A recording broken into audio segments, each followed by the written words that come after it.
Teologia puritana apresenta escatologia, política, antropologia bíblica, apologética, seitas, religiões mundiais, heresias, teoria da conspiração, evolução, criacionismo. Eu sou Luciano Firmino e você está no canal oficial de Apologética e Teologia.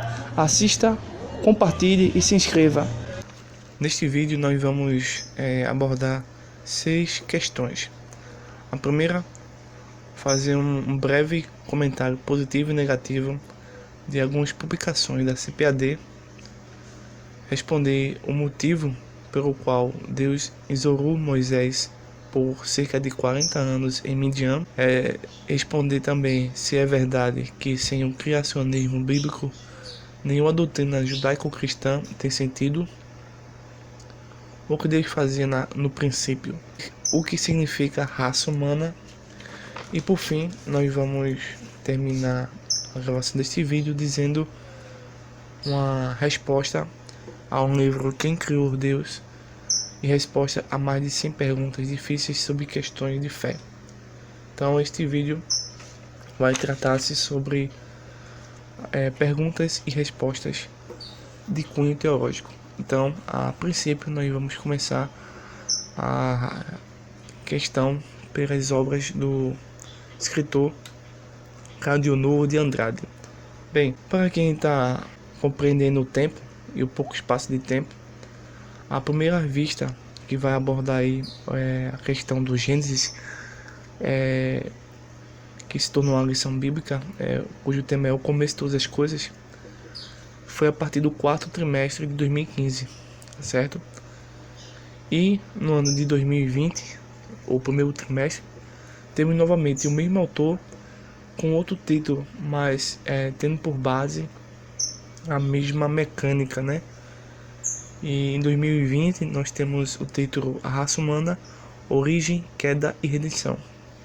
Neste aspecto, temos primeiramente o ponto de vista meio que negativo, porque os temas são quase os mesmos, mas o enfoque e a ênfase são outros pormenores desta cronologia, vamos dizer assim, né? Porque tanto em 2015 quanto em 2020 é abordado temas semelhantes, como o primeiro homem, a primeira mulher, raça humana, queda.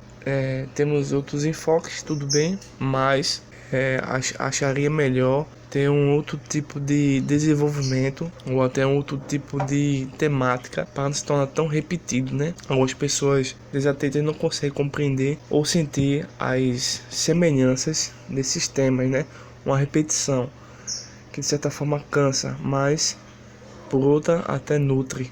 Porém, no aspecto, esse foi o aspecto mais negativo que eu encontrei. No aspecto mais significativo, mais positivo, nós podemos aqui destacar no livro A Raça Humana, Origem, Queda e Redenção, na página 11, que ele diz o seguinte, ainda um pouco meio negativo e positivo ao mesmo tempo, né? Mas assim, atualmente alguns esquerdistas católicos, a fim de tornar a teologia da libertação mais palatável às Américas Central e do Sul, já começaram a dar-lhe um nome que não lembra Marx ou Lenin, mas nem por isso deixa de ser marxista e leninista. Refiro-me à teologia ecológica, conduzindo-se das matas e dos bichos.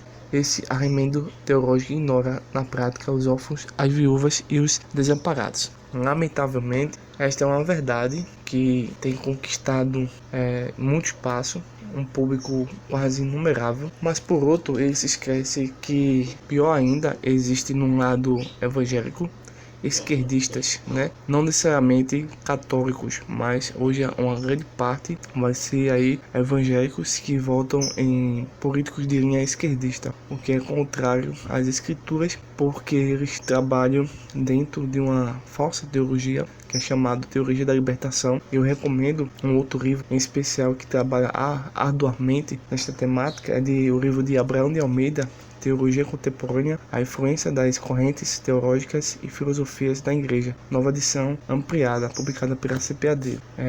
Esse livro trabalha muito bem a questão da teologia da libertação, faz uma ótima refutação. Então, é preciso despertar e acordar para os evangélicos que são esquerdistas e sobre isso tentar refutar essa teologia que os torna esquerdistas, né? Sem essa teologia da libertação, que é uma heresia, eles jamais seriam, de certa forma, esquerdistas. Então, não adianta atacar apenas um grupo, sabendo que existem outros grupos dentro de outros setores, né?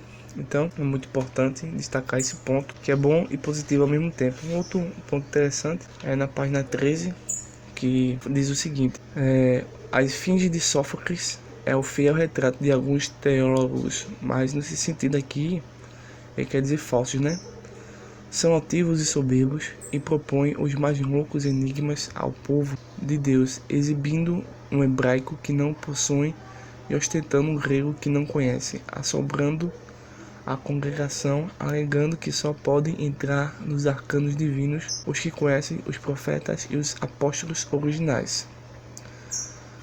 O objetivo da antropologia genuinamente bíblica não é propor enigmas, mas responder às perguntas que o ser humano, desde a sua expulsão do Éden, não cessa de formular. Quem sou eu? De onde vim? O que represento? Qual é a minha missão? E para onde vou? Existe realmente um ser supremo a quem devo prestar contas dos meus atos? Então é interessante destacar esse ponto porque realmente existem muitos falsos líderes, mestres e professores dentro das igrejas ensinando coisas abomináveis e irracionais. Utilizam aí um certo marketing de dizer que é hebraico, que é o grego, mas ao usarem isso, usam de uma forma distorcida, né? É interessante que no aspecto da antropologia, precisando realmente compreender esses aspectos que foi aqui citado. É nesse sentido que essa obra vai trabalhar tem pontos positivos e negativos, como nós afirmamos. E para concluir esse primeiro ponto, ele diz aqui na página 15 o seguinte: porque acredito na literalidade dos 11 primeiros capítulos de Gênesis. Este livro para mim é o mais lógico do que a ciência. Então, nesse livro aqui, nós citamos, toda a narrativa do Gênesis era fiel e verdadeira histórica, né? Esse foi o primeiro ponto. No segundo ponto, nós vamos tentar responder por que Moisés ficou isolado por 40 anos em Midian. Bem, uma possível resposta, ou uma das possíveis respostas para este evento, é o fato de que Moisés precisava aprender o alfabeto sinaítico, porque a escrita ideográfica do Antigo Egito estava chegando ao fim e precisava-se ter uma preservação melhor dos escritos, em especial do Pentateuco. Bem, no terceiro ponto, seria verdade que sem o criacionismo bíblico, nenhuma doutrina judaico-cristã tem sentido? Sim. Sem o criacionismo bíblico, os falsos postulados científicos, como evolucionismo, darwinismo, neodarwinismo, teriam poderes quase divinos, né? Não teríamos uma objeção, não teríamos um limite para as suas falsas conjecturas. O criacionismo entende que a história da criação não é de cunho científico, mas isso não significa que o relato bíblico seja anticientífico. Muitos líderes sem o conhecimento bíblico ou sem o criacionismo bíblico não aceitam a história do livro de Gênesis pelo simples fato de não acreditarem nos fatos históricos sobre o livro de Gênesis.